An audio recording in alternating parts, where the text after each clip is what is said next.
Archduke Franz, that explosive's on you. That guy got blown to pieces because of you. When I printed you out my map quest, I didn't know that you were gonna put the whole damn route in the paper. 9-9 mein Frau hat Groben. I don't speak Hungary, and I don't speak German neither, my friend. Dropping you off right here, good. Das ist mein Hostel. Archduke Franz, get out of the fucking car. Seat hot, get out of the car. We're on top of the pin, Franz. Seat hot, you put the pin here on the map quest, Franz. So I drove you here, Franz. Das ist mein Hostel. You Austro-Hungry hippo, get out of my face. Oh, God damn it. This is gonna ruin my Uber rating. I'm gonna have to go back to teach an art class at the community college. God fucking damn it, Franz. Why'd you have to drive in a convertible? That is the result of His Majesty's government.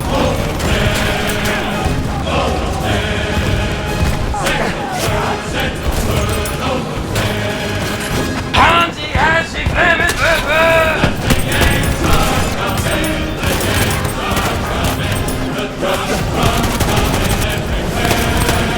God, I love that song. That'll get your damn unborn son to enlist. Franchises. We all love them, we all hate them, but at the end of the day, no one loves them more than the suits. Because franchises bring in some buku bucks, pimp. That's French for fuck you money. The first of the franchise just has to prove that the idea is profitable. And if it is, God help us, because it's time to ride it till the wheels come off. And by wheels come off, I mean shit gets beyond crazy, because the money men make it rain on the creators like they're paying a stripper through nursing school. Oh, we got $200 million now? Shove that bald fuck into his Dodge Charger and send his ass to space. John Wick 1 tactical gun fu? Now we're drifting through a roundabout nailing headshots. Alien becomes Aliens, becomes Alien versus Predator, and PTSD becomes nostalgia.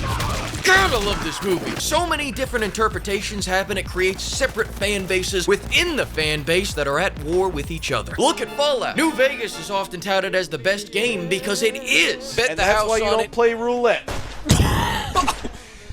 Oh, fuck! Meanwhile, Fallout 3 and 4 fans will fight each other for second place, all while Fallout 1 fans just sit in the back of the room laughing at everyone because they know this crusty-ass game is the real GOAT. That's right, Gramps! Make sure the nurse just keeps checking on him, alright? Sometimes he wanders off to the playground and yells slurs at the 76 fans. I guess what I'm trying to say is, World War II is the new Vegas of wars. You're not gonna top it. America's tried a lot of stuff after, but that's all Fallout 4 to me. Some cool new ideas, some better soundtracks, but certainly not the best. And there may be some Revolutionary War purists out there, but that's all Fallout 1 to me. It got us here, and I'm thankful for it, but no one wants to shoot a fucking musket. And then there's World War 1. That's like Fallout 3 to me. You can't have New Vegas without 3, but people still constantly forget about it because they can just play World War 2 instead. World War 1 just lacks the glory, the personality that World War 2 had. They took that sequel money and they outshined the original. Simple as that. Hell, we dropped the most devastating sequel of all time in World War 2. Here we're getting trench foot. Here we're dropping an army out of the fucking sky. Here we got bolt-action rifles. Here we got Tommy guns. Tanks. Dorks, I hate to say it, sharply dressed. Hugo Boss did a bang-up job. I gotta go buy some of those guys' stuff. Jesus Christ, never mind. Now I know what all that gold was for. Whereas World War II movies demonstrated heroism, World War I movies portray horror. If your protagonist accomplishes anything before he dies, your bitch-ass World War I movie may as well be Care Bears. Air that shit after Barney. The kids will love it. They'll sip on their little hugs and fall asleep to that G-rated horror. Whereas World War II just knew how to have a blast. If this scene was in a World War I movie, this bastard would have gotten blown up as soon as he peeked his head out. Speaking of bastards, World War II just had better ones. Just a dick with one ball and an Argentinian passport. Think about it like this. Despite Far Cry 2 having deeper mechanics, Far Cry 3 is everybody's favorite. Why is that? Because it's got a strong villain with an unorthodox hairstyle. Hell, AH and the Yahtzees were such evil pieces of shit that they became the face of the evil franchise. You don't see someone get called fat on Twitter and reply by calling the other person literally Genghis Khan, do you? They're not saying, okay, Mao, okay, Vlad the Impaler, okay, full mustache guy. No, in this beautiful country, if somebody even gets your order wrong, I'll tell you what you do. You grab that telecom, you stare them directly in their eyes, and you go, you are literally the funny mustache guy, do you know that? They can't even remember his name. Education is an issue in our country, but quite possibly the realest reason for why World War II outshines World War I is the busty women. It was right here in World War II where Allied nations learned that you could leverage busty women to save the world. In World War I, it was Uncle Sam. In World War II, it was big old yams, and they won us the war over the Good Food Alliance. They carried that weight on their backs so that we didn't have to. I mean, I bet Japan wouldn't be kamikaze-ing planes into our shores if they had some bitches. They were just late on the whole busty anime woman thing, and by the way, that's why they lost the war. We could have gone tit for tit, but they were sagging behind. Busty women sold war bonds, inspired the troops, made our planes fly higher, extended our mags, and turned those WMDs into WM double Ds. If you think about it, what does World War I have again? The British flying unmarked paper planes? Get real. Even they joined the busty coalition in the sequel war. Shout out for the Brits. All that is to say, if we start bringing back busty women in the media, then get to lacing up those trench boots, pimps, because you already know what's coming. Listen, low T levels are good for peace times, but when it's time to tussle, they want you frothy. Where's my camera? It's staring at a busty babe today. It's bombarding Beirut tomorrow. We might even just pull a Star Wars, bring back the stash as the main villain. Somehow the funny mustache guy returned and shit. Not the point. The point is, when people overlook World War I, they're overlooking an entire part of history that led to Band of Brothers, one of the greatest TV shows of all time. So today's video is a little history lesson told by the most accurate teacher of World War I, Battlefield 1. Battlefield 1 is the most realistic depiction of the Great War on the market. You can't trust the history books. In fact, we should burn them. I don't know what just came over me. It must be the Boss Virgin cardigan. Ever since I put this baby on, I just started getting ideas of Grand Conquering and buying a Volkswagen. I start profusely sweating when I walk into banks or watch Hollywood movies. Getting back to it, the Trench War. First War was a time where gas was a war crime and not a product. It was the war that transitioned armies from cloth hats to helmets. It taught leaders you couldn't use human wave tactics to overwhelm an LMG with letter openers. Friendly fire wasn't active yet, so we spammed grenades and bombs without consequence. And it taught the Serbians absolutely nothing. Fun fact though, the Serbian military didn't give out standard issue boots, so Serbian soldiers had to bring their own personal pair of Abidas from home. Leave it to the Slavs to start a war, then figure out how to save money on it. But now, in their defense, it was a unique time in war. They went from making throwing artillery out of a hot air balloon a war crime to flying a damn Goodyear blimp into battle. The war was brutal, and the only thing more brutal was the mag capacities. Now, what did the war look like? The front lines is all the action that isn't in those fictitious movies combined into one single tight package. This game lets you become a World War I hero that Hollywood would never make a movie about. And I am thankful, because I swear to God,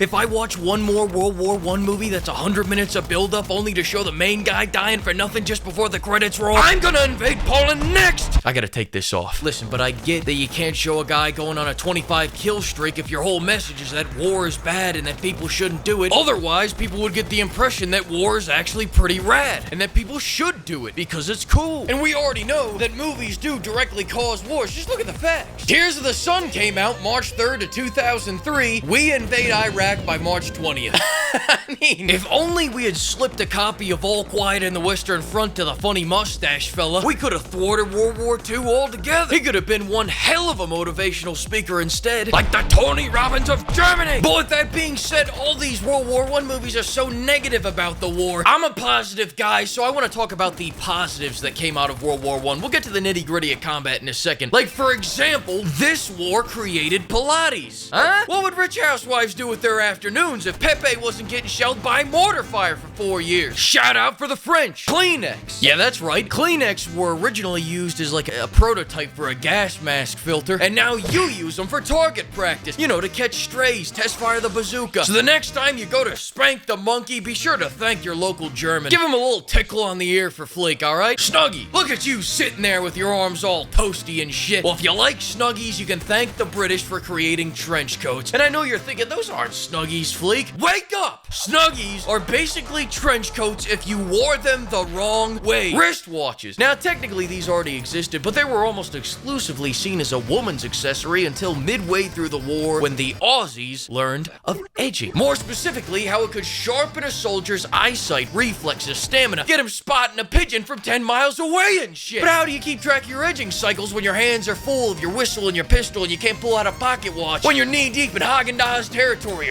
running over Ottomans. You get a wristwatch so that you can just glance at it instead. You don't believe what I'm saying? There's a whole movie on this called Munich, The Edge of War. Go watch it for yourself, buddy. I don't lie. I just tell the wrong truth. Now, this next one isn't too known, and I've been fucking around, but this one is actually real. I'm gonna break it down for you. You see, during World War I, French troops would often have to take a dump. But with all the mortar fire coming down, they didn't feel like risking their life by running to the trench porta potty, so they clinched up. You know, held it in and waited for the barrages to subside. But sometimes they'd get quiet for a while, and just when they thought the barrage had ended, and as they motioned to grab the porta potty key, BAM! A mortar fire would come down and scare the shit out of them. Literally. So as a remedy, they created the shit stopper. That's right, butt blockades were originally created as a stopgap to prevent unintentional discharges during artillery barrages so that they could bide time until they were able to make it to the trench porta potty. That's knowledge that I bestow upon you for free. But hey, listen, I just got my orders, so I'm gonna drop some friends off at the pool real quick, and then we're gonna head out to the battlefield. All right, I'll see you there. I'm standing here on the front lines in no man's land. I got shot. Well, hey, I might have gotten shot, but the good news is my Purple Heart helped me get my job back at the community college. They were able to forgive me after, you know, my little mishap that cost one of my former art students his testicle after I kicked him out of my art class. Wonder what happened to that kid. How the hell was I supposed to know, huh? How the hell was I supposed to know? If he had that dumbass mustache when I rejected him, I probably could have told, but anyways, let's not play the blame game here, okay? We're almost to the beach, I gotta go. Get this bratwurst, you crowd bastards! Oh, yeah, that's right. FLEEK Harvey served in this war, too. I got my ivory power suit on. Oh, wrong answer. Oh, Kanye, why are you here fighting for the Nazis, boy? This isn't Celebrity Feud. If it was, you wouldn't show up. FLEEK Harvey! Kann ich ein Autogramm bekommen? Oh, you prick! If you touch me again, my wife is gonna kill you! Will a power punch explode your head? Survey says... Oh, shit! How the hell are you still alive? Time for a high-stakes, fast money challenge. 25 seconds on the clock. What are your last words, boy? 9, 9, 9, 9. Oh my God! I said words, not numbers, German! Squire, hand me my laser gun.